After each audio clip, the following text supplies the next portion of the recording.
En quoi puis-je vous aider? Oui, je voudrais le petit foulard rouge que j'ai vu en vitrine. Et après, je m'en vais. Parfait. Quoique, cette petite robe noire irait certainement très bien avec. Ok, arrêtons ce petit jeu. Je veux un double cappuccino et envoyez-moi un gars musclé. Il me faut une nouvelle paire de tout.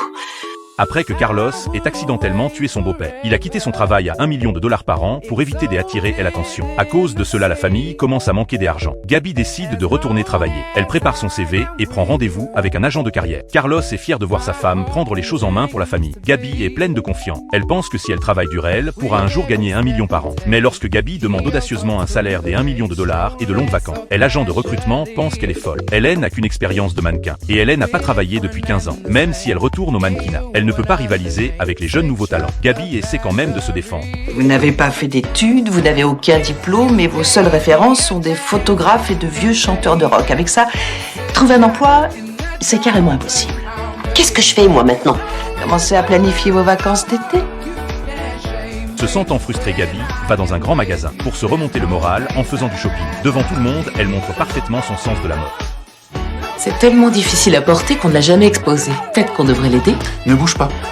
Elle sait très bien ce qu'elle fait. Blazer de marin, boucle argentée, sandales à talons compensés. Et pochette en cuir vernis rouge. Bravo, un génie.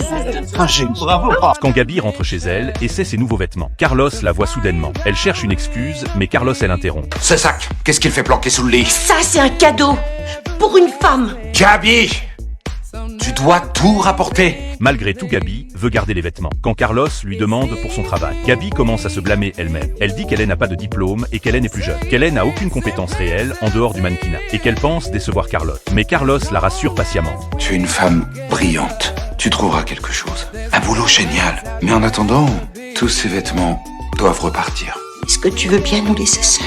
Le lendemain, lorsqu'elle retourne rendre les vêtements, les clients la regardent étrangement. Même le propriétaire du magasin vient l'accueillir. Il s'avère que depuis la veille, tout le centre commercial parle de son incroyable sens du style. Mais Gabi pense qu'il la flatte simplement. Elle dit au propriétaire qu'elle est presque ruinée. Puis elle rend les vêtements et elle s'en va. Vous êtes une sorte de génie, un génie du shopping. Tous les jours, des femmes entrent ici avec de l'argent à ne plus savoir qu'en faire et n'ont aucune idée de comment le dépenser. Vous pourriez les aider.